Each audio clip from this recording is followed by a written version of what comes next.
আমি অল্প ছিলাম কিন্তু আমি ভুলিনি। মাত্র ১২ বছর বয়সে যৌন নিগ্রহের শিকার জনপ্রিয় অভিনেত্রী। সোশ্যাল মিডিয়ায় নীরবতা ভাঙলেন এবার তিনি। আপনাদের সবাইকে স্বাগত সিনে গসিপে। বন্ধুরা, সাম্প্রতিক থিয়েটার জগতে এক মহিলার যৌন নিগ্রহের ঘটনায় হইচই পড়ে গিয়েছে।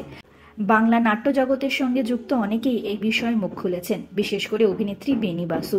তিনি প্রতিবাদের ঝড় তুলেছেন। নাট্য জগতের মহিলাদের সুরক্ষার জন্য আবেদন জানিয়েছেন অভিনেত্রী। সেই আবেদনের সমর্থনে সামাজিক মাধ্যমে এক লম্বা পোস্ট করতে দেখা গেল এবার অভিনেত্রী চূর্ণী গঙ্গোপাধ্যায়কে। তিনি জানালেন তার জীবনের এক ঘটনাও। তার এই পোস্টে ৬ বছর আগে সামাজিক মাধ্যমে #মিটুর একটি ঘটনা উল্লেখ করলেন অভিনেত্রী। চূর্ণী এ বিষয়ে লেখেন, আজ আমি প্রায় ৬ বছর আগের একটি খুব ব্যক্তিগত ইনস্টাগ্রামের পোস্ট মনে করছি। এতে লেখা ছিল, আমি হয়তো তরুণ ছিলাম কিন্তু আমি ভুলে যাইনি। #মিটু। আমার দীর্ঘ প্রতীক্ষিত কান্না, শিশু নির্যাতনের নীরব শিকার একজন থেকে যে তার বেড়ে ওঠার বছরগুলির বাকি সময় ধরে চুপ করে থাকে, শুধুমাত্র কারণ সে বলতে পারেনি। অপরাধীকে এভাবে শাস্তি দেওয়া হয়নি। আমি আজ বিশ্বাস করতে চাই যে কর্মা সেটার দেখাশোনা করবে, কিন্তু আমি এখনো ক্ষমা চাওয়ার জন্য অপেক্ষা করছি। অন্তত এটাই সে করতে পারে, এই আঘাতের জন্য ক্ষমা প্রার্থনা। সারা জীবনের ক্ষত যা আমাকে সহ্য করতে হয়েছে, আমি তার নাম নিতে পারবো না এই ভেবে সে হয়তো শিথিল, এবং ঠিক এটাই তাকে মাত্র ১২ বছর বয়স থেকে সুবিধা নিতে বাধ্য করেছে। এখনো খুব হারিয়ে গেছে এবং এখনো বিশ্বকে জানা বাকি।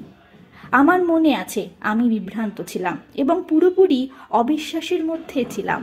আমি বিধ্বস্ত এবং কাঁপিয়ে দিয়েছিলাম, কারণ আমি তাকে আমার ছোট্ট আত্মা দিয়ে বিশ্বাস করেছিলাম। গতকাল আমি থিয়েটারের নিরাপদ স্থানের জন্য বেনি বাসুর আবেদনটির পরিদর্শন করেছিলাম। আমি স্বাক্ষর করতে চেয়েছিলাম কিন্তু পারলাম না, কারণ আমার দেরি হয়ে গেছে। তাহলে আজকের এই পোস্টটি আমার স্বাক্ষর হতে দিন, শুধু থিয়েটারের নিরাপদ স্থানের জন্য নয়, বরং সমাজের বড় আকারের প্রতিটি ঘরের নিরাপদ স্থানের জন্য। পারলে আপনারা গল্প শেয়ার করুন যখন পারেন। শুধুমাত্র তাই এই ধরনের গুরুতর অপব্যবহারের প্রতিবাদ করা যেতে পারে। এটি নিরাময়ের দিকের প্রথম পদক্ষেপও। আজ আমি যেভাবে শেয়ার করছি সেভাবে সুস্থ হয়ে উঠছি। আমার কথা শোনার জন্য ধন্যবাদ, এবং আমি সুস্থ হওয়ার সময় আমি ক্ষমা চাওয়ার জন্যও অপেক্ষা করব, যদি কখনো আসে। কারণ আমি সন্দেহ করি তার যৌন বিকৃতির স্বভাব পরিবর্তন হয়েছে।